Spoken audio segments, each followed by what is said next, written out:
Merci au pasteur Novella et à son épouse pour chaque fois la confiance renouvelée. Merci aussi pour le merveilleux travail que Dieu fait au travers de vous ici. Nous sommes fiers de vous, très contents. J'ai été quelquefois silencieux, ne disant pas trop ce que je ressentais, jusqu'à ce que je perde des frères qui m'étaient chers, Christian Lucie là-haut, et Blaise. Mais devant le corps de Blaise, je me suis repenti, j'ai dit non, j'apprendrai à apprécier les gens que j'aime, allez leur dire, allez leur faire savoir. Parce que le problème avec un cadavre, il ne sait pas apprécier ce que vous dites. Noëlla, mamie, nous vous apprécions, fiers de votre travail, continuez comme ça.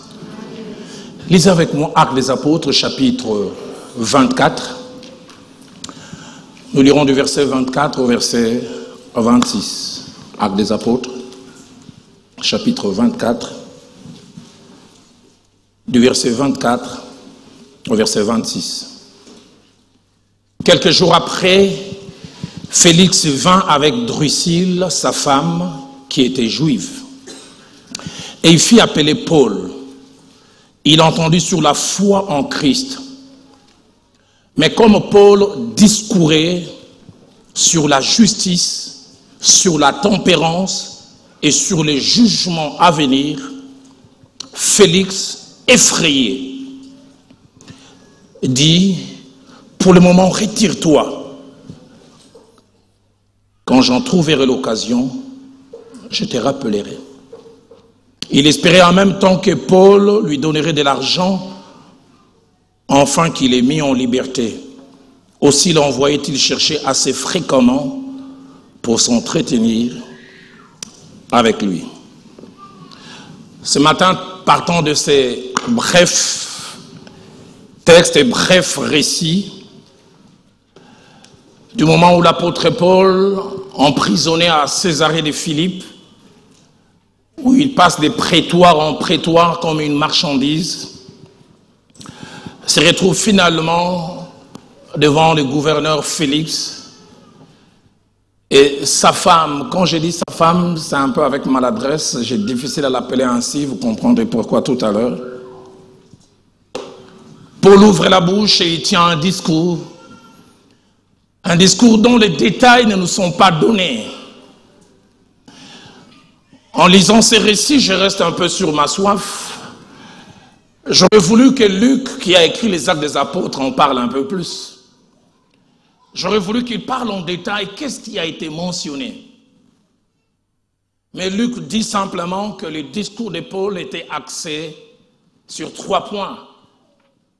La justice, la tempérance et le jugement à venir. Luc, qu'a-t-il dit concernant la justice?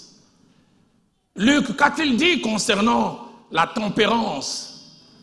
Luc, dis-nous, qu'a-t-il dit concernant le jugement à venir? Luc n'en parle pas trop. Il s'arrête sur ces 3 points essentiels qui font notre thème de ce jour. 3 informations importantes nous sont données au travers de ce que Luc mentionne. Premièrement, c'est le contenu du discours de Paul. Paul discourait, dit le verset 25, sur la justice, la tempérance et le jugement à venir. La version français courant dit, il discourait sur la manière de vivre juste, la maîtrise de soi et le jugement à venir. La version Torbe, traduction écuménique de la Bible, dit, il discourait sur la justice, la maîtrise des instincts et du jugement à venir. La version Parole de vie va plus loin, en disant, il discourait sur comment vivre pour plaire à Dieu, comment être maître de soi. Et puis il termine en disant, comment Dieu va juger tout le monde. La deuxième information que Luc, qui a écrit, nous donne, il nous parle de la réaction étrange, étonnante du gouverneur Félix à lui et à l'écoute de cette parole allant dans 3 directions. Parole sortie du trône de Dieu et ne pouvant qu'avoir les effets que la parole de Dieu peut avoir. Cette réaction me rappelle 2 passages Jérémie chapitre 23 au verset 29, où le prophète sous l'inspiration dit « Ma parole », pas la parole du prophète, mais celle de Dieu, « Ma parole n'est-elle pas comme un feu, dit l'Éternel, et comme un marteau qui brise les rocs, qui casse même les choses les plus dures. » Mais cette réaction me fait beaucoup plus penser à Hébreux chapitre 4 au verset 12. Lorsque l'apôtre sous l'inspiration nous partage 5 vertus attachées à la parole de Dieu. Il dit car la parole de Dieu est premièrement vivante, elle n'est pas morte. Elle est pleine de vie. Et puis il dit deuxièmement, elle est efficace, c'est-à-dire capable de produire des résultats. Et troisièmement, il dit elle est tranchante. Tranchante. Et il ajoute même plus tranchante qu'une épée quelconque à 2 tranchants. Mais il ne s'arrête pas là, il dit elle est pénétrante jusqu'à partager âme et esprit, jointure et moelle. Et il termine en disant elle juge les sentiments et les pensées du cœur. C'est ce que la parole de Dieu est capable de faire. La version Alfred Cohen le dit mieux. Elle dit elle est pleine de vie et de puissance. Elle reste toujours en vigueur, jamais démodée. Elle est plus incisive qu'une épée à double tranchant. Elle pénètre jusqu'aux profondeurs de l'être, jusqu'à la ligne de séparation entre la vie de l'âme et celle de l'esprit. Alfred Cohen dit, elle discerne et révèle les sentiments ainsi que pénétrant au plus profond du cœur. Elle juge les pensées et les intentions les plus secrètes. La version Torbe, parlant de sa dernière vertu, dit « Elle passe au crible les mouvements et les pensées du cœur. Elle s'est touchée. » Je me souviens moi-même, le 5 novembre 85, comme si c'était hier.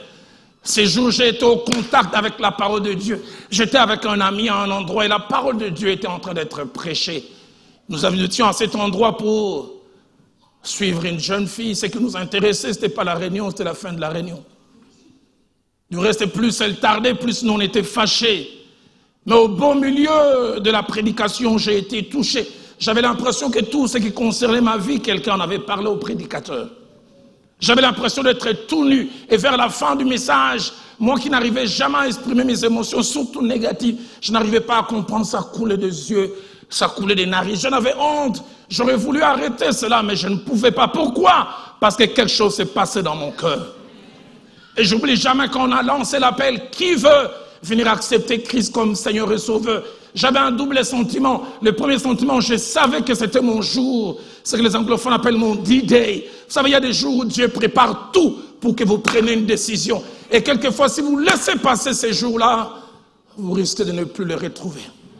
Et je le sentais que c'était mon jour. Mais en même temps, j'avais honte parce que des personnes qui me connaissaient autrement étaient tout autour. Quand la première personne a répondu à l'appel, mon cœur battait à la chamade. J'oublierai jamais ce petit voyage de 10 pas que j'ai eu à faire pour me retrouver devant. J'ai senti une paix, une quiétude. J'oublie jamais le thème de la prédication. C'était quiconque se livre au péché est esclave du péché.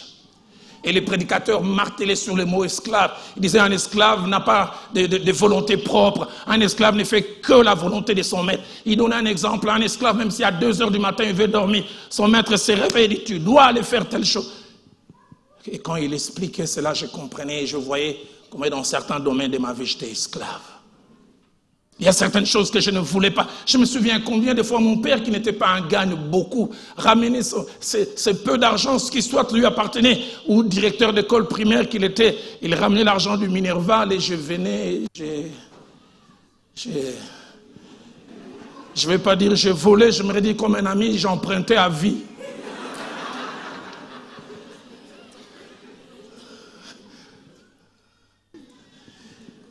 Et quand je voyais mon père venir, il pleurait. Est-ce qu'il a pris cet argent? C'est pas pour moi. J'avais pitié de lui. Et j'ai juré, je ne veux plus le faire. Ça a duré 1 semaine. Et la semaine d'après, j'ai volé encore. Que dit, j'ai révolé. Esclave. Et ce jour-là, lui de la parole, je n'ai pas pu résister. Quand Paul a parlé sur la justice, la tempérance, ainsi que le jugement à venir. Les versets 25 parlent de la réaction étrange de Félix. L'abbé dit, il fut effrayé. Effrayé. Parole de vie dit, il eut peur. Nouvelle Bible seconde dit, il fut saisi de crainte. La version française courant dit, il devint mal à l'aise. Pourquoi? Parce que la vraie parole de Dieu ne nous laisse jamais indifférents. Jamais. Cette réaction me rappelle deux autres expériences faites par deux groupes de personnes qui ont été aussi en contact avec la parole, que dis-je, la vraie parole. Le premier groupe, ce sont ces hommes et ces femmes, au jour de la Pentecôte, quand le Saint-Esprit est descendu. Et l'apôtre Pierre, qui hier avait renié le Maître, est sorti et il a parlé. Actes des Apôtres, chapitre 2, verset 37. J'aime les termes qui est utilisé. Après avoir entendu ces discours, la Bible dit, ils eurent le cœur vivement touché. Les mots en grec utilisés là veut dire, ils connurent comme une éruption volcanique dans leur cœur. Ça secouait. Le cœur vivement touché. Et ils dirent, oh mes frères, que ferons-nous? Cela me rappelle aussi Luc chapitre 24, verset 32. Quand ces disciples perdus, qui n'avaient plus de direction et de repères, ils avaient tout fait, tout abandonné pour Christ. Ils l'ont vu être pendu sur le bois. Et ils allaient à Emmaüs pour faire quoi, nous ne savons pas. Parce qu'aussi rapidement ils l'ont rencontré, ils sont revenus. Ils ont fait route avec lui. Et la Bible dit, il a commencé à voyager dans les Écritures pour parler de lui. Et quand il est parti, écoutez leur réaction. Nos cœurs ne brûlaient-ils pas au-dedans de nous lorsqu'il nous parlait? Quelque chose s'est passé dans nos cœurs. Français courant dit, il y avait comme un feu qui brûlait au-dedans de nous. Félix fut effrayé. Mais la troisième information que Luc nous donne, j'en parle avec tristesse, c'est la triste décision que Félix a eu à prendre. Alors que le Saint-Esprit avait fait subir une impression forte dans son cœur, dans son âme et dans son esprit. Il a été secoué au plus profond de lui. J'ai même tendance à dire le ciel tout entier s'était mobilisé, afin que plus jamais la vie de Félix ne soit la même, afin qu'il soit transformé. Mais malgré cela, la Bible dit, il dit pour le moment, retire-toi. Quand j'en trouverai l'occasion, je te rappellerai. Je prie que comme Félix, tu ne réagisses pas mal en ces jours. J'en ai plus que la certitude. Dieu ne m'a pas envoyé ici en vacances, en congé. Je me tiens du haut de cette chair en mission. Pour quelqu'un dans la salle, pour quelqu'un qui nous suit dehors. Et j'ai aimé que l'homme de Dieu a parlé. La Bible dit, il envoya sa parole. Et sa parole les guérit. Le but et la fonction de la parole de Dieu, c'est d'apporter la guérison. Le verset 27 des Actes 24 que nous sommes en train de lire nous montre que 2 ans après ces refus de Félix de prendre une décision, il avait été muté. Et l'histoire dit 4 ans après, il est mort dans la démence, dans la folie, et sûrement perdu éternellement. Alors que ce jour-là, il avait la possibilité de se laisser transformer. Cela me fait penser à ce que l'apôtre dit dans Hébreux chapitre 3, verset 15. Aujourd'hui, si vous entendez sa voix, n'endurcissez pas votre cœur. Aujourd'hui. Je voudrais dire à quelqu'un, à la fin, je lancerai un appel, un drôle d'appel. Les gens d'appel que je n'ai pas l'habitude de faire, mais Dieu m'a dit, fais-les ainsi. Et je voudrais t'encourager, ne fais pas comme Félix. Si jamais au travers de cette parole qui sort de ma bouche simplement comme un canal, tu entends la voix de Dieu, réagis. Dans 10 ans, dans 20 ans, dans 1 million d'années, dans l'éternité, tu pourras t'en souvenir. Mais 3 grandes questions et 3 questions importantes que vous et moi nous pouvons nous poser. Et questions pour lesquelles je veux essayer d'apporter des réponses avant d'aller vers la conclusion de mon message. La première question, c'est quand Et où se passe cette scène de ces petits et brefs discours? La deuxième question, c'est pourquoi ces discours allant dans 3 directions? Et la troisième, quelle était la motivation derrière ces discours de Paul? À la première question, quand et où se passe cette scène? Je voudrais dire que nous sommes en l'an 58 après Jésus-Christ. Et cela fait plus de 25 ans que Saul de Tarse, qui autrefois était adversaire de l'Évangile, s'est converti, a été transformé par Dieu. De l'adversaire de l'Évangile qu'il était, il en est devenu l'apôtre. Et quel apôtre? Et Acte 21, chapitre 21, chapitre 22 et chapitre 23 nous donnent un certain nombre d'informations. La première, c'est que Paul et Jacques étaient arrivés à Jérusalem, conduits par Dieu. La deuxième, que Paul était en train de parler au temple, et puis une agitation est survenue. Les gens se sont mis à hurler. Et Acte 22, verset 23 nous montre même qu'ils lui ont fait violence physiquement. Arrêtés à cause de l'Évangile. Acte 23, du 1er au 11e verset, nous montre Paul comparaissant devant les Sanhédrins ou les hauts conseils du culte juif. Il subit toutes sortes de questions. Mais quatrième chose, Acte 23, verset 23 à 35, nous montre son transfèrement. Il quitte Jérusalem et il est amené à Césarée de Philippe. Et la cinquième information, c'est Acte 24, du 1er au 23, qui nous le montre. Sa première comparution devant Félix, avec les souverains sacrificateurs Ananias, faisant office de ministère public, qui apporte l'accusation. Et même ils ont loué le service d'un orateur appelé Tertulle. Quand vous lisez, qu'est-ce qu'il était éloquent, flatteur avec F majuscule, qui sait toucher les émotions pour orienter le verdict.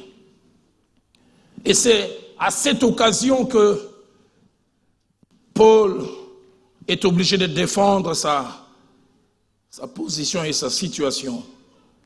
Et puis voilà, ce premier jugement ne s'est pas bien passé. Et c'est pourquoi la Bible commence par disant, quelques jours après, une première fois ça n'a pas marché, et une deuxième fois, et cette fois-là on donne la possibilité à Paul de parler. Et cela m'amène à répondre à la deuxième question. Pourquoi ces discours? Pourquoi est-il axé sur ces 3 sujets? Justice, tempérance et jugement à venir. 3 sources nous renseignent. La première source, c'est la Bible elle-même. La deuxième source, c'est l'histoire générale. Et la troisième source, c'est l'un des célèbres historiens du début de l'Église primitive qui s'appelait Joseph, qui a beaucoup écrit. Les discours de Paul vont de pair avec la qualité de vie des personnes qu'il avait en face. Principalement Félix ainsi que Drusille. 2 personnes élevées en dignité, mais d'une bassesse morale inimaginable. S'il y avait jeux olympiques de bassesse morale, pris Félix et Drusille auraient la médaille d'or. Personne craint, exerçant l'autorité, mais esclaves dans leur fort intérieur. Félix, qui était-il? Félix, il était gouverneur de la Judée, mais qu'on appelait aussi procurateur. Qu'est-ce qui s'est passé? Pompée a eu à conquérir les territoires juifs.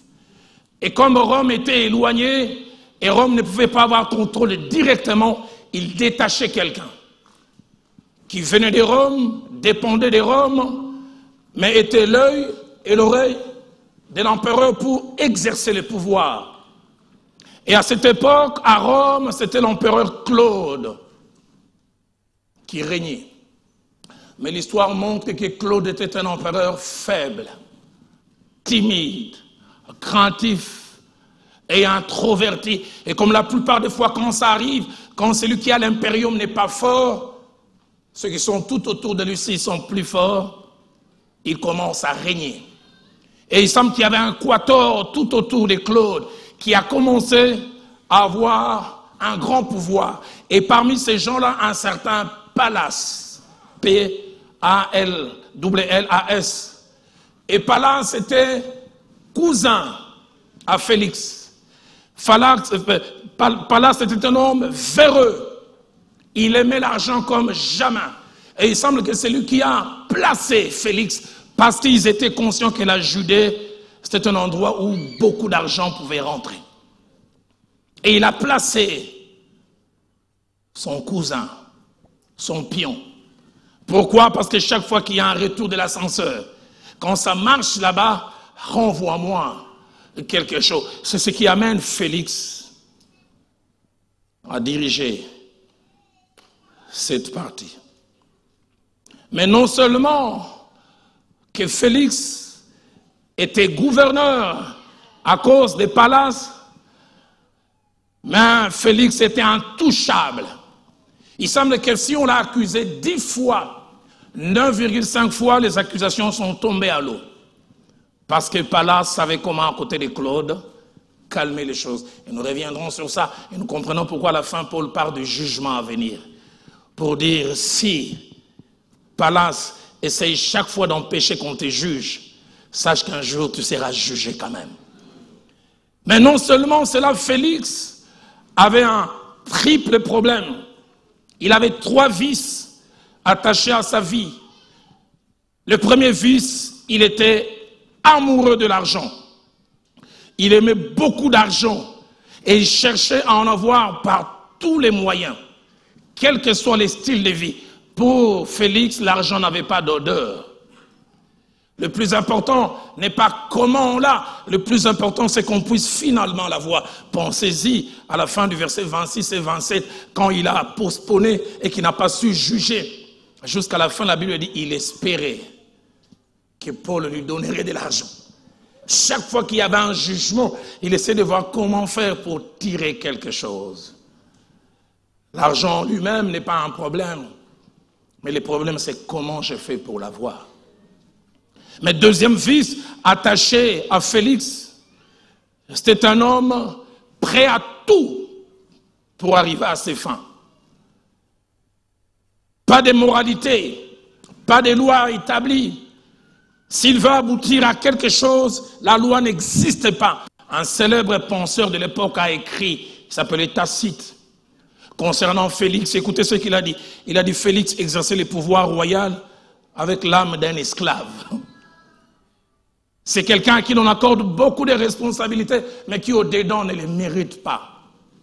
Le troisième vice de Félix, et c'est là qui nous donne encore une idée du pourquoi du discours de Paul, il était voluptueux, sensuel. L'histoire dit que c'est un libertin, un vrai libertin. Il fréquentait les maisons closes. Il semble que quelquefois il venait à découvert, mais des fois il venait déguisé. C'était un homme habitué aux orgies, à avoir des fois 3, 4, 5 femmes sur son lit.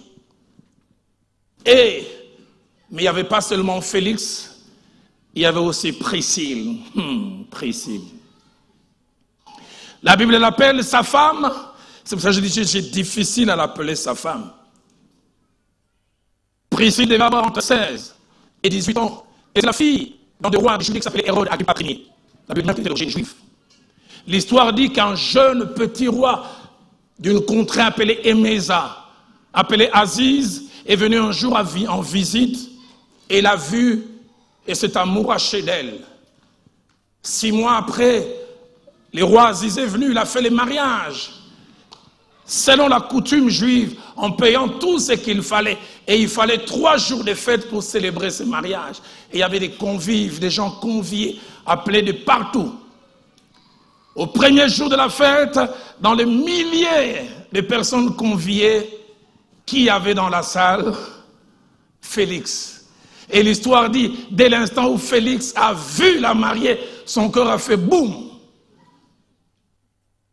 Il est tombé amoureux. Quelqu'un a dit non, moi je ne tombe pas, moi je monte amoureux. Il est tombé amoureux de la femme d'autrui, le jour du mariage. Et l'histoire dit qu'à un moment, il a demandé une danse. Qui peut refuser la danse à un roi? Et pendant la danse, il a commencé à faire la cour à une femme mariée.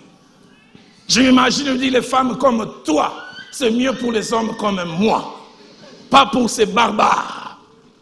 Il a commencé à détruire Aziz et il semble que Priscille a été secouée. Mais Priscille, secouée, ne savait comment réagir. Au troisième jour, Priscille est partie. Et Félix, qui avait un de ses hommes de main qui s'appelait Simon. Vous savez, il y a des missions à ne pas faire. Et c'est Simon qui a fait l'émissaire, qui a amené et des cadeaux et qui est allé finalement 2 semaines après voler Priscille. Tout le monde avait, Drusille plutôt, tout le monde avait assisté au mariage. Tout le monde avait vu comment Drusille était mariée.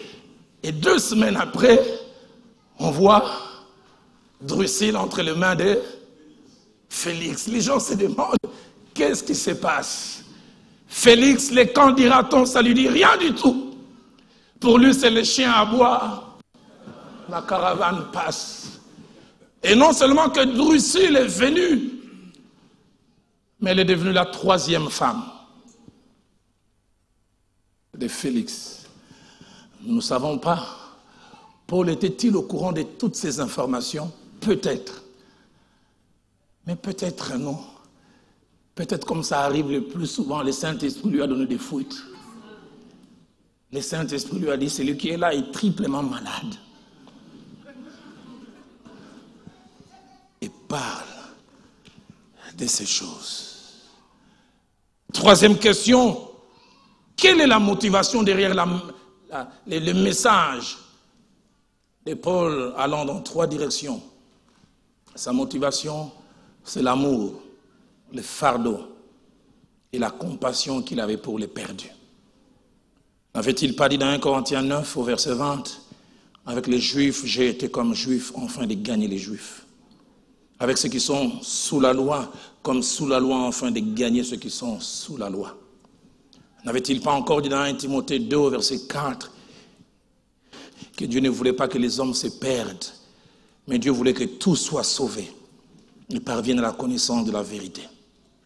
N'avait-il pas encore dit dans 1 Corinthiens 9, verset 22, qu'il avait été faible avec les faibles pour gagner les faibles, et qu'il avait été tout et pour tous à la fois pour sauver de toute manière quelques-uns? N'avait-il pas donné ses conseils à son fils dans la foi, dans 2 Timothée plutôt, chapitre 4, verset 2, en disant « Prêche la parole, insiste en toute occasion, favorable ou non. » Alors que là, il a la possibilité de défendre sa cause, de plaider, il n'a pas un avocat, il ne peut pas payer les honoraires, de défendre sa cause pour qu'il soit libéré. Ce qui importe, ce n'est pas que ses chaînes physiques partent, ce qui lui importe, c'est que les chaînes spirituelles qui tiennent cet homme puissent partir. Il relègue même ses propres intérêts au second plan. Il se met à parler pour que cet homme soit sauvé. Cela me rappelle Acte 26, versets 27 à 29, quand il s'est retrouvé devant le roi Agrippa. Il a quasiment agi de la même manière. Au lieu de défendre sa cause, il a commencé quasiment avec violence à dire au roi Agrippa, crois-tu au prophète? Le roi Agrippa dit, veux-tu me persuader à devenir chrétien? Il dit, plaise à Dieu, non seulement toi, mais même tous ceux qui t'entourent, devenez comme moi à l'exception de ces liens. Ça c'est Paul, le salut. Et le salut des âmes, c'est ce qui habite son cœur.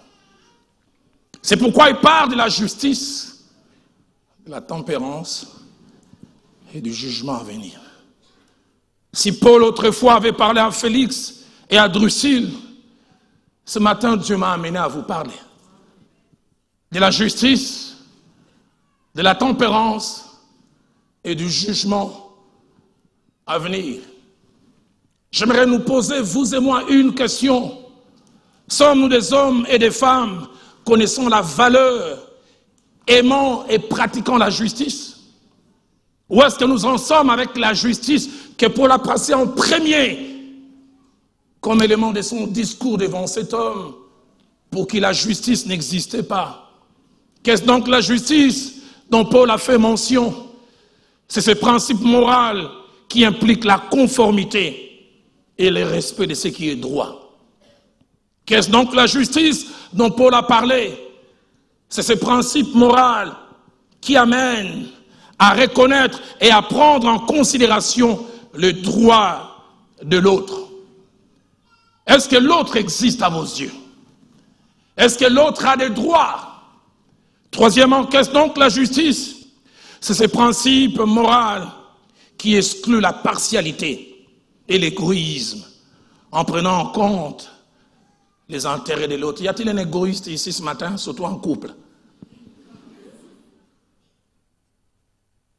Six petites choses que je voudrais que vous et moi, nous puissions noter ce matin, ce début d'après-midi, en rapport avec la justice. La première, c'est que Dieu veut que ça puisse être notre quête et notre style de vie en tant qu'enfant de Dieu. Toutes celles et tous ceux qui se disent réellement enfants de Dieu, l'égoïsme ne doit pas exister dans son cœur. Il doit penser aussi à l'autre. Dans Isaïe chapitre 1er, au verset 17, l'apôtre dit, apprenez à faire le bien, mais j'aime surtout rechercher la justice. Protégez l'opprimé, faites droit à l'orphelin et défendez la veuve. Recherchez. Isaïe chapitre 61, verset 3, là, il dit qu'on nous appellera des térébintes, mais des justices. Des arbres qui produisent la justice. Dans Ephésiens chapitre 5, au verset 9, l'apôtre Paul va ajouter que le fruit de la lumière que nous sommes censés être consiste en toutes sortes de bonté, de justice et de vérité. Dans 1 Timothée 6, au verset 1er, et il répétera cela dans 2 Timothée chapitre 2, au verset 22, Paul demande à son fils dans la foi de fuir certaines choses, mais il encourage à rechercher d'autres, parmi lesquelles en première position, la justice. Deuxième chose que je voudrais dire concernant la justice, il y a un bonheur à la rechercher, un réel bonheur, de telle sorte que Christ en a fait même une béatitude. Dans Matthieu chapitre 5, au verset 6, il dit « Heureux ceux qui ont faim et soif de la justice ». Il dit, nous devons désirer, comme les gens peuvent désirer la nourriture. Je suis étonné par les deux besoins naturels qu'il présente. Il dit, avoir faim de la justice. Ah, moi, quand j'ai faim, j'ai des vertiges. Hypoglycémie. Et il faut que je mange. Il dit, heureux ceux qui ont faim de la justice. Et il parle aussi de la soif. Quand j'ai tellement soif, je commence à faire des hoquets. Mon corps me rappelle qu'il y a un déficit. Et l'apôtre dit, Jésus dit avoir faim et soif de la justice. Avons-nous faim? Avons-nous soif de la justice? Il y a un bonheur attaché à cela. La troisième chose, lorsqu'elle est poursuivie, la justice, lorsqu'elle est pratiquée, elle amène plusieurs choses. Elle amène la paix, elle amène la quiétude et surtout la sécurité. Jeune frère marié, vous avez des problèmes en couple parce que tu es égoïste. J'entends ta femme dire, pasteur, prêche. Oui, ma soeur, je prêche. Égoïste. Égoïste sur le plan sexuel. L'autre est malade, elle fait du 39 degrés, 40. Non, moi s'il n'y a pas, je vais mourir. Tu ne vas pas mourir.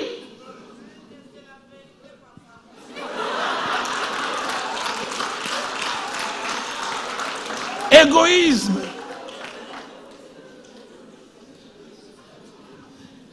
Dommage qu'on n'est pas dans une réunion des couples, je serai là en profondeur. Je gère un jour un couple, elle vient de perdre sa petite sœur, ils ne sont nés qu'à deux. Elle rentre 2 jours après les deuils. Les frères veulent aller vers. Non, je suis encore triste, ma sœur, mais jusqu'à quand? Hein? Elle est morte, elle est partie. Oh! Égoïste. Tu serais le Usain Bolt dans l'égoïsme. 3 jours, 2 jours de privation, tu vas mourir.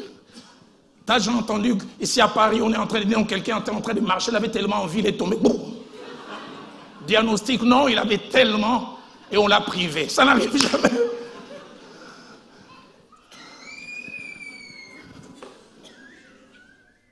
Ésaïe 32, au verset 17 dit, l'œuvre de la justice sera la paix, et les fruits de la justice sera les repos, la sécurité pour toujours. Français courant les dit mieux. Il dit la justice produira la paix. Il dit et créera pour toujours tranquillité et sécurité. Seigneur, aide-moi à pratiquer la justice. Aide-moi à me dire, l'autre aussi a des besoins. Aide-moi à me dire, si je parle à l'autre ainsi, comment va-t-il ou comment va-t-elle réagir? Moi, je n'aime pas garder les choses dans le cœur. Hein. Je ne vais pas souffrir de l'estomac. Moi, quand ça vient, je parle, papa.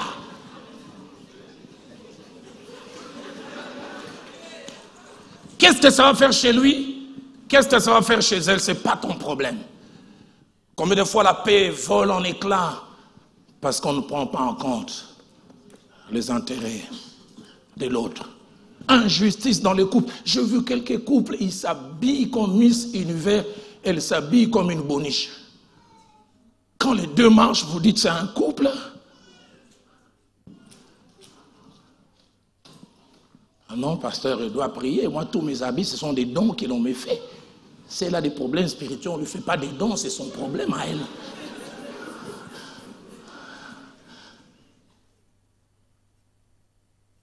Quatrième chose, la justice apporte un plus et donne une valeur ajoutée là où elle est pratiquée. Proverbe 14, au verset 34, dit la justice élève une nation. Je veux dire que la justice élève un couple. La justice élève une famille. La justice élève une entreprise. La justice élève une église. Elle donne de la valeur. Proverbe 16, au verset 31 dit, les cheveux blancs sont une couronne d'honneur. Il dit, c'est dans les chemins de la justice que ça s'obtient. Des fois, pour vivre longtemps, la justice.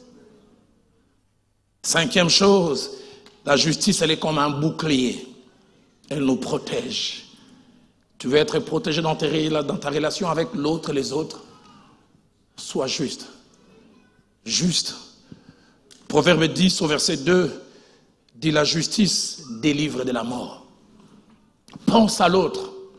Fais du bien à l'autre. Sixième et dernière chose, à la justice s'attache une chose, les contentements. Celui qui est juste, c'est content de ce qu'il a, parce qu'il sait aussi que l'autre a des droits.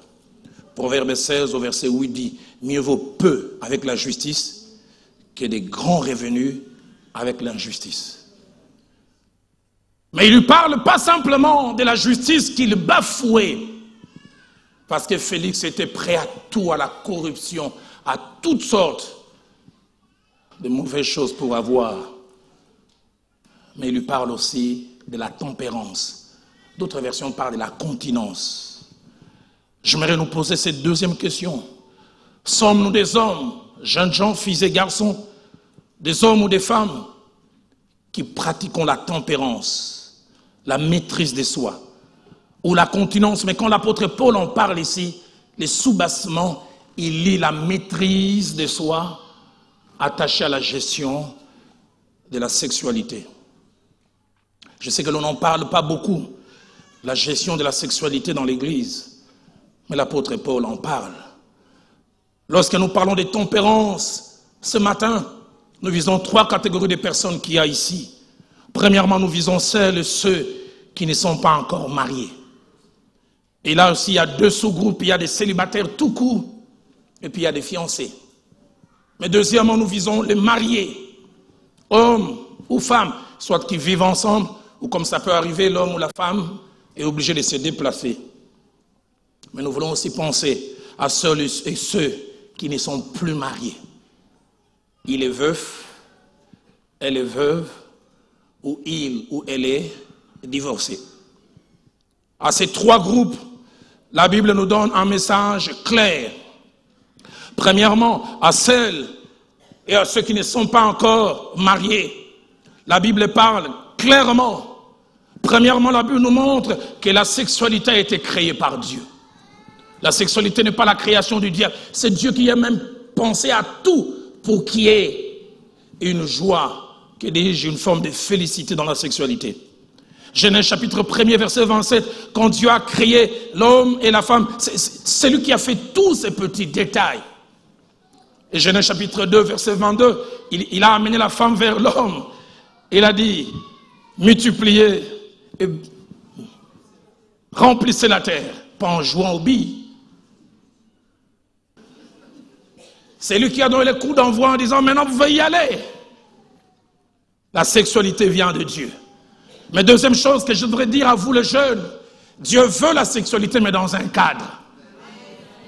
Il veut la sexualité dans le cadre du mariage. Il est étonnant de voir des jeunes gens plus actifs sexuellement que les mariés. Et le plus triste des jeunes gens prétendus spirituels, actifs avec A majuscule. J'aime souvent dire chez nous à l'église, je sais reconnaître les jeunes gens qui ont triché pendant les fiançailles. Ceux qui se sont gardés, ils n'aiment pas que la soirée dure longtemps. Vous dansez un peu vers 23h, on va finir quand? Les tricheurs, même à 1h du matin, les gens veulent partir, mais continuons, non, la joie est là. Continuons. Ils ont déjà triché, consommé. Ils ont mangé entrée, repas central, et dessert et la suite même.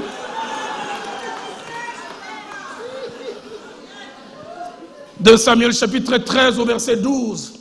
J'aime cette jeune fille appelée Tamar. Son frère les sollicite sexuellement. Il dit, j'ai pas un problème, mais va demander au père.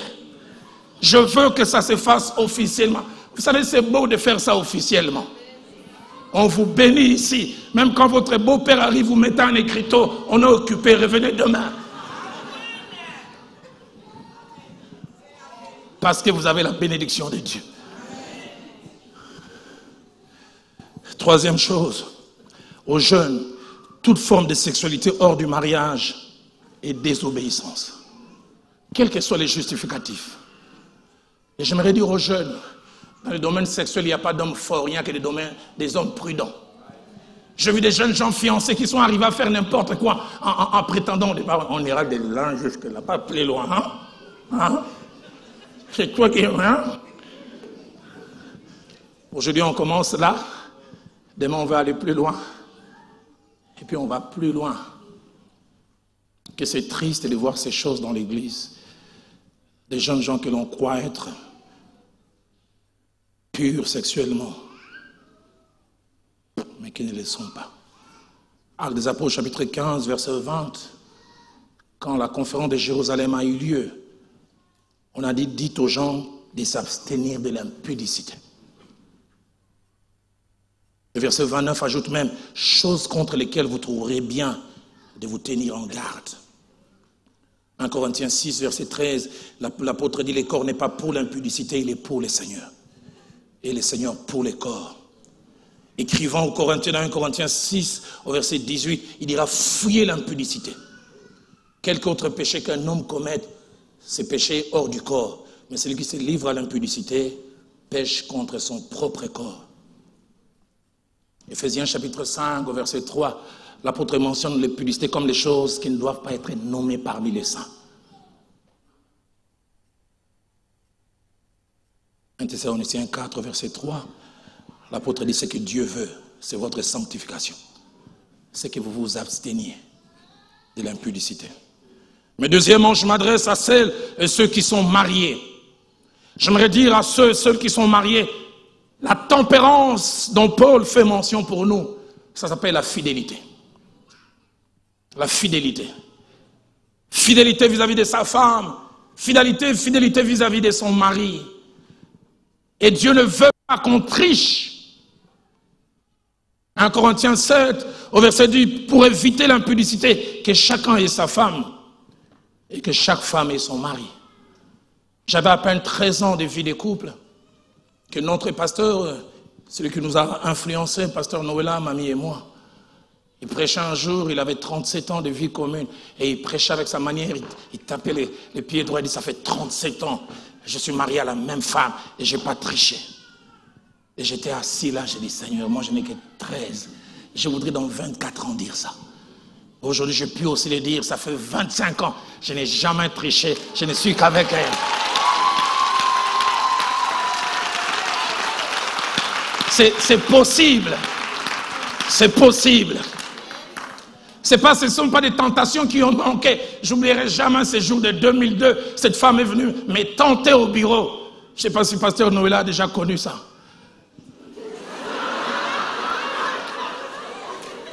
Et là, dans mon bureau, je lui dis, est-ce qu'on peut prier? Elle dit, si tu veux. Je dis, oh, si je veux.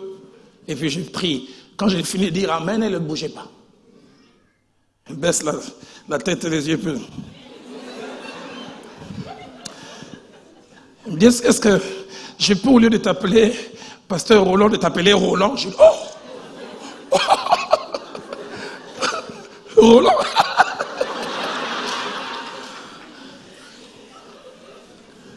J'ai dit, pourquoi?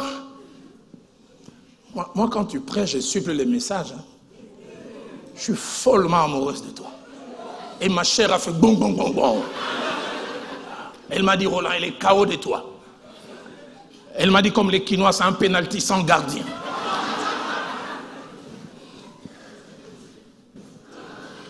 Je lui ai dit, mais je suis marié. Elle me dit, qu'est-ce que ça fait?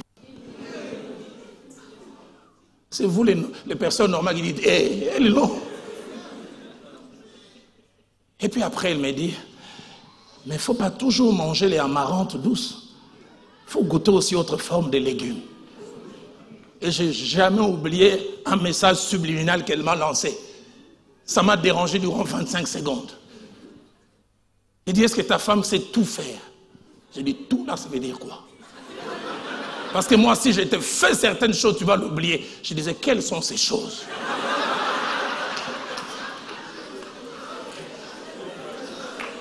Et puis à la fin, j'ai eu un sursaut. Je dis, sors de mon bureau.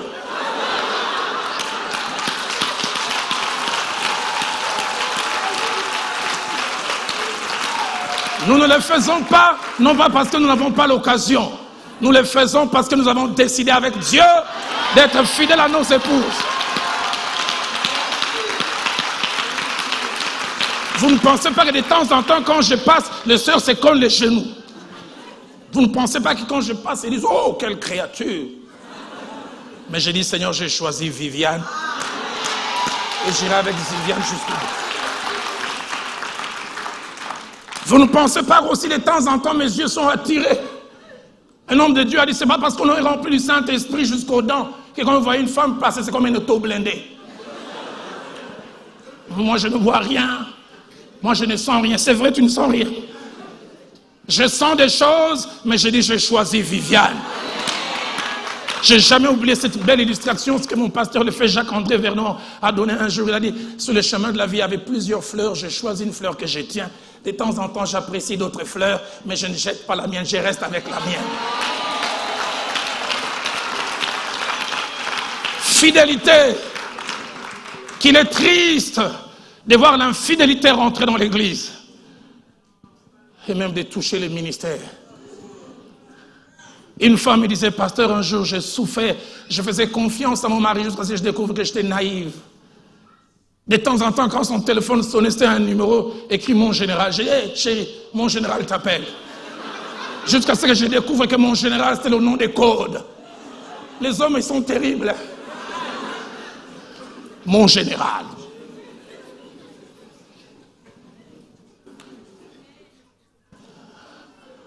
Mais si déjà, le manque de maîtrise de soi dans le domaine sexuel est une mauvaise chose pour tout homme, pire encore pour les hommes et les femmes qui sont dans les sacerdoces. L'apôtre Paul a dit à son fils dans 1 Timothée 4:2, sois un modèle en pureté. Je suis triste quand je vois 1 Samuel 2:22, la Bible parlant des fils du sacrificateur Élie. Manquant de maîtrise, la Bible dit, il couchait avec des femmes. Il couchait avec, dans les tabernacles. J'arrive pas à expliquer. Donne-nous des couples qui vieillissent ensemble. Donne-nous des femmes qui restent fidèles à leur mari. Il a grandi, il a vieilli. Quand vous aviez 20, 25 ans, il était performant. À 50 ans, 55 ans, démarrage du véhicule ne marche plus. Autrefois, ça démarrait facilement. Désormais, quand tu fais, c'est démarrage au ralenti. Rends grâce à Dieu pour les années où ça démarrait facilement. Et désormais, contente-toi du paix que l'on te donne. Ah, il rigole beaucoup. Celles qui rigolent beaucoup se reconnaissent.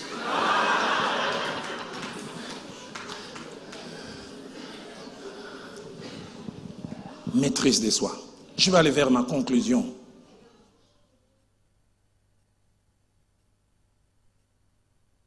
Première chose que la Bible dit concernant ceux qui sont mariés. Exode 20, verset 14. Tu ne commettras point d'adultère. Clair. Et Dieu l'a répété encore, Lévitique 20, 20. Et Lévitique 20, 10. Il dit, un homme ou une femme qui commettra l'adultère sera lapidé. Pourquoi Dieu voulait que l'on conserve le côté sacré du mariage? Proverbe 6 au verset 32. Non seulement condamne l'adultère, mais montre les méfaits. Il dit, celui qui commet un adultère avec une femme est dépourvu de sens. Insensé. Il dit, celui qui veut se perdre agit de la sorte. J'ai jamais vu les gens se livrer à l'infidélité et qu'ils avancent. L'infidélité augmente les dépenses. L'infidélité amène les mensonges, ça amène une double vie. L'infidélité crée des problèmes. Tu dois satisfaire à l'extérieur et tu dois satisfaire aussi à l'intérieur. Tu commences à te doper pour être performant partout. Troisièmement, Matthieu chapitre 5, verset 27 à 28, Jésus montre que l'infidélité, pour qu'elle soit combattue, on ne doit pas seulement combattre l'acte, mais même la source. C'est pour ça qu'il dit quiconque regarde une femme pour la convoiter a déjà commis adultère. Il dit évitez même les premières idées qui viennent. Évitez le point de départ. Il dit, si vous pouvez éviter la motivation, vous n'arriverez pas à l'acte. Quatrièmement, deux armes qui nous aident à lutter contre l'adultère, la discipline et la prudence. La discipline. Quel domaine de femmes qui ne sont pas disciplinées? Job chapitre 31, verset 1er, il dit, j'ai fait un pacte avec mes yeux, je n'arrêterai pas mon regard sur une vierge. La prudence. Il y a des choses à ne pas faire. Tu fais voyager madame et tu laisses avec la petite soeur de ta femme qui a 20, 22 ans. Non, mon mari est spirituel. Spirituel. Cinquièmement, l'adultère est une double trahison. Trahison vis-à-vis de Dieu et trahison vis-à-vis de son conjoint ou de sa conjointe. Même quand il n'a pas vu, il y a quelque chose de cassé. Cassé. Et sixièmement, dans Hébreux chapitre 13, au verset 4, Dieu donne sa position vis-à-vis et de l'adultère et des adultères. Il dit que les mariages soient honorés de tous et les lits conjugales exempts de toute suite. Pourquoi? Car Dieu jugera les impudiques et les adultères. Mais puis enfin, je voudrais parler à celles et ceux qui ne sont plus mariés, veuves, veufs ou divorcés. On n'en parle pas souvent dans nos églises, mais ce sont des gens qui souffrent, qui vivent avec un homme, qui vivent avec une femme, et puis subitement la sexualité s'arrête. Et tu ne sais pas quand ça va reprendre. Combien de fois n'ai-je pas parlé avec des veufs et des veuves qui se livrent à la masturbation? Et des fois qui commencent à avoir des partenaires occasionnels. Il ou elle avait un partenaire ou une partenaire qui lui faisait tellement du bien, et elle veut retrouver certaines choses. Et des fois, il ne s'ouvrait pas. Chercher de l'aide. J'ai géré un veuf, 20 ans de vie de couple avec sa femme décédée, elle a triché durant 6 mois, séropositif aujourd'hui. Partenaire occasionnel d'une fois. Vous savez, ces maladies, ça ne s'écrit pas sur le visage. Une seule tricherie, tu peux maintenant détruire ta vie, détruire la vie de ta femme et même plomber le futur de tes enfants. Alors, je ne voudrais jamais détruire le futur de mes filles pour la beauté d'une jeune fille. Les veufs, les orphelins, catégorie pas facile à gérer, surtout lorsqu'ils sont encore jeunes. Paul, dans Timothée 5 au verset 11, encourage certains veufs à se marier. N'hésitez pas, si vous en avez la possibilité, mariez-vous, c'est une protection. Mais j'aime Dans Luc chapitre 2, verset 36 à 37, Paul nous montre aussi une veuve qui est restée 7 ans seulement avec son mari, après sa virginité. Son mari est mort et devait avoir 25 ans. Anne, elle s'appelait. Mais la Bible dit, elle est restée au temple. Elle s'est consacrée à la prière. Elle a changé les objectifs de sa vie. C'est comme si elle a demandé à Dieu, Seigneur, maîtrise ses corps, mais je voudrais avoir des objectifs ailleurs. C'est possible.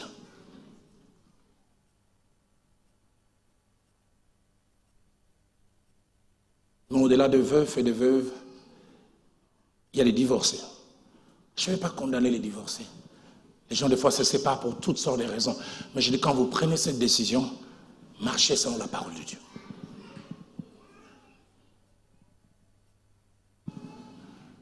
Ne devenez pas un inactif aux yeux des gens, mais hyperactif en coulisses. Et je termine en disant, suis-je un homme ou une femme ayant conscience qu'un jour, il y aura un jugement à venir. Et là, je dis 4 petites choses et je conclus. La première, c'est que la Bible parle clairement du jugement à venir. Romains 14, verset 12 dit, « Ainsi chacun de nous rendra compte de Dieu pour lui-même. » Salomon, au soir de sa vie, diront dans Ecclésiaste au chapitre 12, du verset 10 jusqu'au verset 12 à la fin, il dit, « Écoutons la fin du discours. Crains Dieu. » Il dit, c'est là la fin de tout homme. Il dit, car Dieu amènera toute œuvre en jugement au sujet de ce qui est caché, soit bien, soit mal. Il reconnaît qu'il y aura un jour de jugement. Apocalypse chapitre 20 au verset 12 parle du jugement dernier en disant que je vis les morts, les grands et les petits qui se tenaient devant le trône. Des livres furent ouverts. Et un autre livre fut ouvert, celui qui est le livre de vie. Et les morts furent jugés selon leurs œuvres, d'après ce qui était écrit. Deuxième chose, par rapport au jugement à venir, ce jugement aura 2 finalités. D'après Daniel 12, verset 2, la vie éternelle ou la honte, ainsi que l'opprobre éternel. Et troisième chose, on peut échapper à ces jugements en acceptant Jésus-Christ comme Seigneur et Sauveur et en marchant à la crainte. Dans Jean chapitre 5, au verset 24, c'est Jésus qui parle. Il dit, celui qui écoute ma parole et qui croit à celui qui m'a envoyé à la vie éternelle et ne vient point en jugement. Quatrième et dernière chose, et je termine. Jean chapitre 5, au verset 22, nous dit que ce n'est pas un homme, c'est le Fils, et même pas le Père, qui jugera. Félix pratique la justice. Félix pratique la tempérance. Félix sache qu'un jour il y aura le jugement. Félix, Pallas te protège à Rome. Un jour il y aura une sanction sans que quelqu'un puisse te couvrir. Alors que les musiciens s'avancent et que je vais lancer un double appel, je voudrais terminer avec cette illustration. Un homme avait un merveilleux piano avec lequel il jouait chaque fois, qui produisait un merveilleux son. 10 ans après, un jour, il vient et il essaie de toucher ce piano, aucun son ne sort.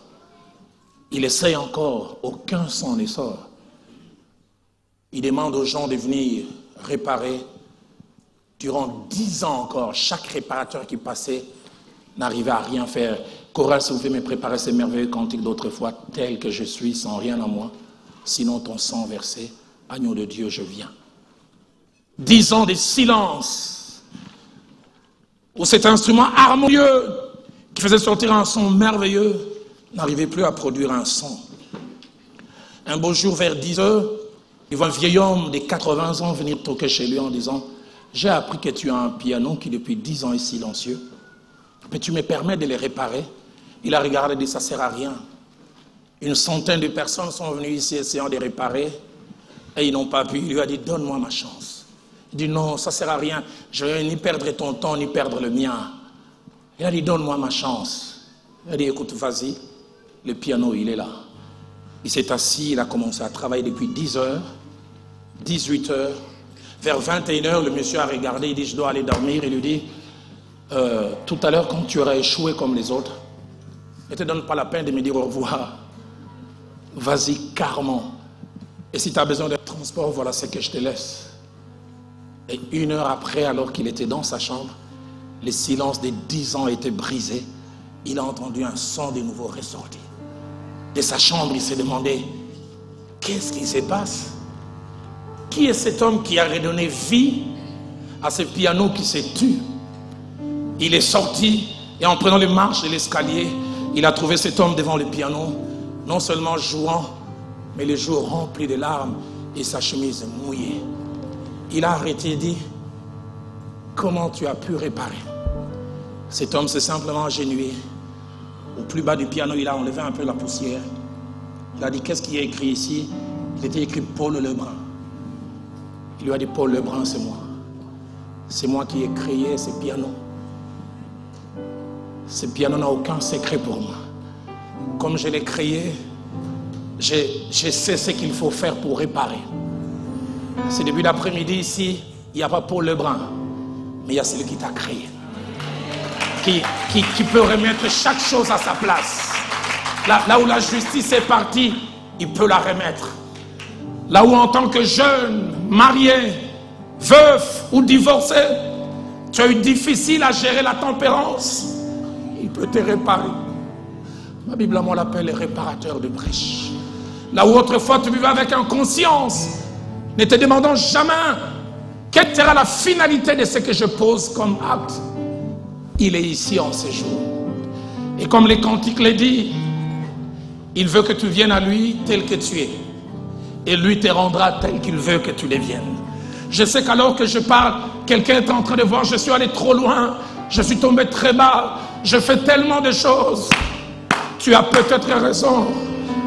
Mais ma Bible, moi, l'appelle le réparateur de brèches. Celui qui ne met jamais dehors, celui qui vient à lui. Le premier appel que je lance, y a-t-il quelqu'un qui n'a jamais reçu Christ comme Seigneur et Sauveur? Parce que c'est en faisant ce premier pas que toute autre forme de réparation peut être votre partage. Le deuxième, peut-être vous l'avez comme Seigneur et Sauveur, mais il y a des choses qui ne fonctionnent pas bien en vous. Dieu m'a dit, on ne ferme pas les yeux. Ceux qui veulent répondre à cet appel, non seulement vont se lever, mais ils vont venir ici devant. Et Pasteur Noëlla va venir prier. Alors que les cantiques jouent, je vous attends. Venez.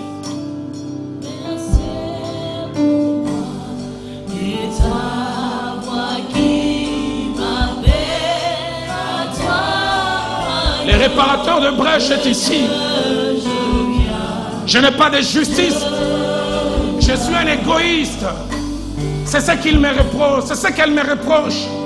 C'est ce qui nous fait cogner les têtes. Répare-moi, Seigneur. Répare-moi. Répare-moi.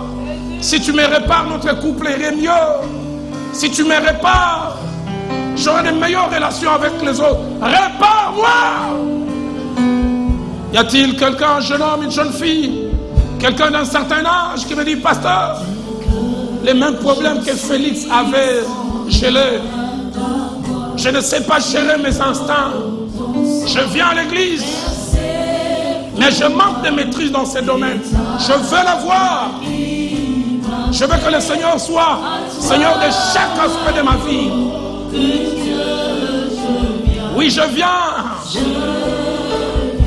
Est-ce qu'on peut les chanter tel que je suis bien vacillant? Je suis bien vacillant. En proie au doute. À chaque instant. Plutôt dehors. Crainte dedans. Agneau de Dieu. Je viens. Tel que je suis, ton cœur est prêt à prendre le mien. Tel qu'il est, pour tout changer. Est prêt à prendre le mien tel qu'il est. Pour tout changer. Il en est capable. Sauveur parfait. Agneau de Dieu, je viens. Je paierai qu'on le rechante encore au début tel que je suis. Je le sens dans mon cœur, il y a plusieurs qui doivent avancer. J'entends quelqu'un dire, pasteur, cette prière, je peux la faire là où je suis assis. L'avait dit, celui qui aura honte de moi devant les hommes, j'aurai honte de lui devant mon Père. Viens. Aujourd'hui, c'est le jour du salut. Aujourd'hui, c'est le jour du changement. Aujourd'hui, c'est le jour de la transformation. Je suis en bien à moi, sinon ton sang versé pour moi.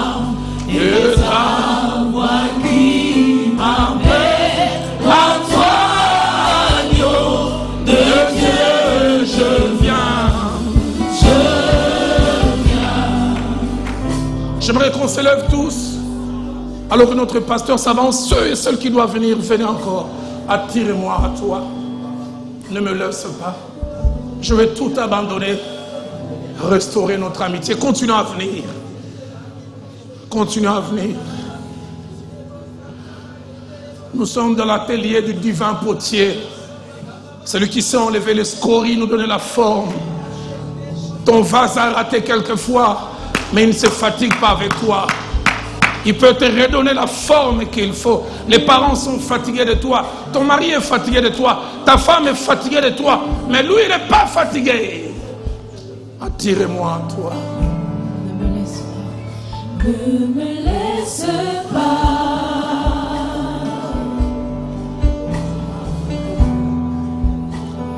Je veux tout abandonner. Restaurer notre amitié. Et restaurer notre amitié. Tu es mon désir, le seul que j'ai. Tu es mon désir. Je vais fermer le micro. Je ne veux que toi. Je ne veux que toi.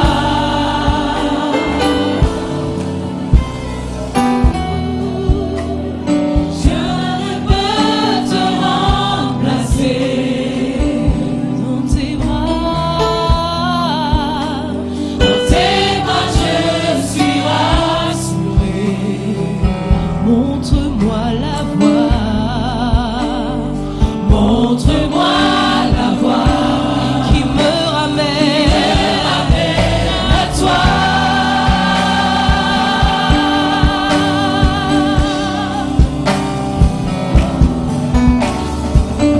Tu es tout pour moi.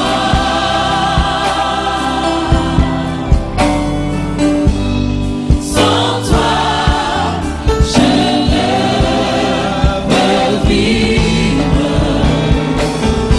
Tu es tout pour moi.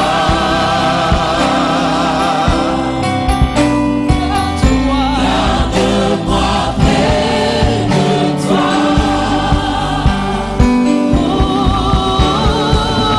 Tu es tout pour moi.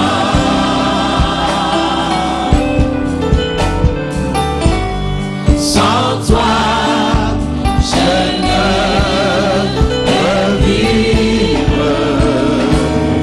Tu es tout pour moi.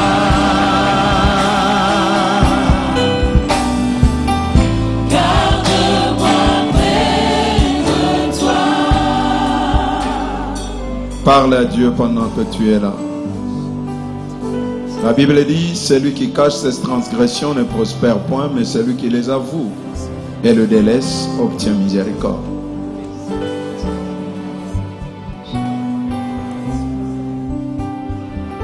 C'est au-devant de toi que nous nous tenons et cette parole, Seigneur, trouver une place dans notre cœur.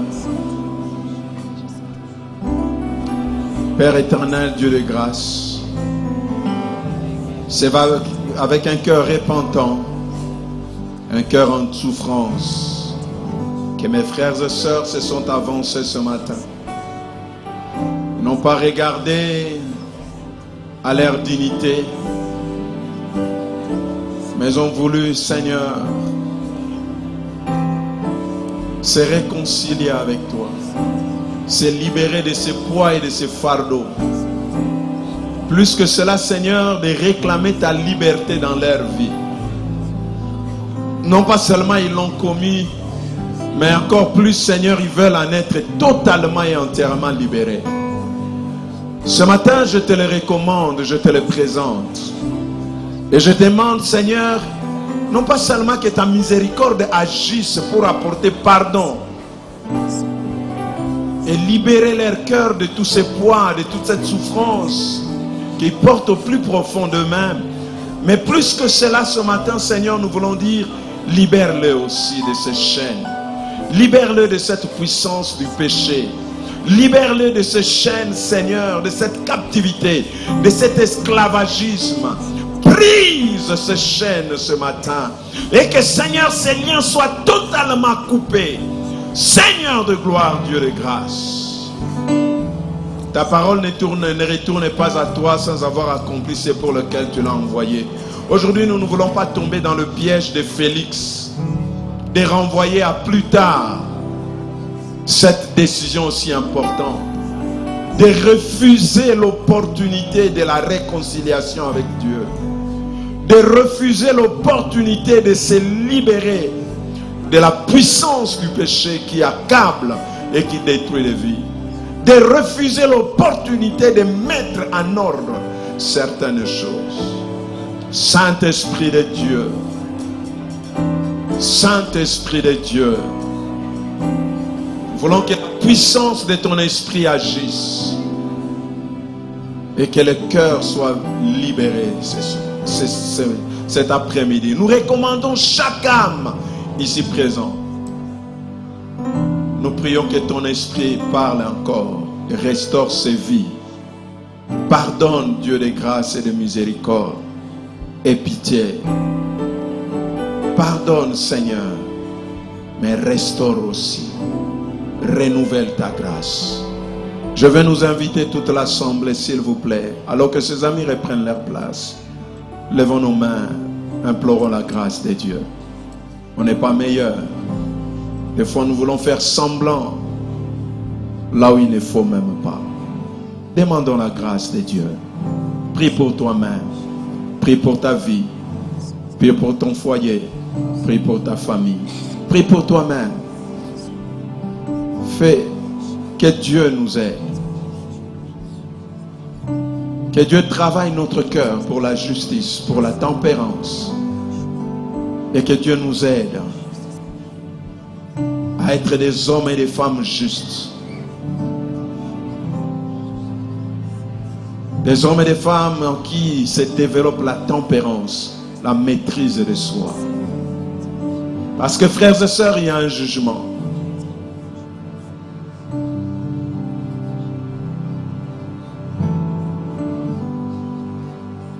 Nous nous recommandons à toi. Des fois, nous ne sommes pas meilleurs que Félix.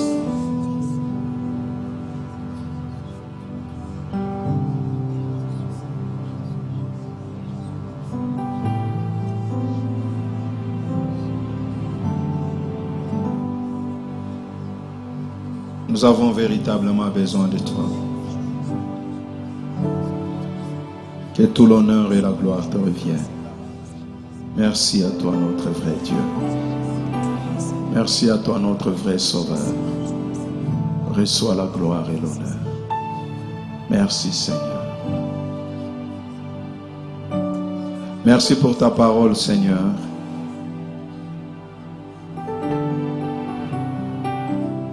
Gardez-nous, Seigneur, de finir comme Félix, qui pensait qu'il avait encore le temps de revoir plus tard Paul, qui a négligé cette opportunité, cette main que tu lui as tendue. Je prie ce matin, Seigneur, que personne ne refuse cette main. Qui sait ce qui se passera après ces quelques instants? Qui sait ce qui se passera dans quelques jours, mois, semaines, années? Mais je prie que cette parole continue à retentir dans nos cœurs, interpelle nos âmes et transforme nos vies. Bénis ton serviteur et glorifie ton nom. Je te le demande.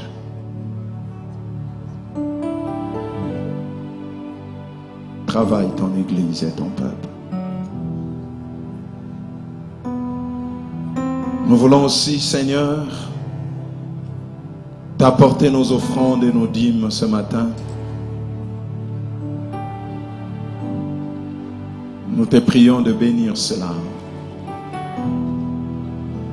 de l'agréer et de l'accepter d'un cœur pur.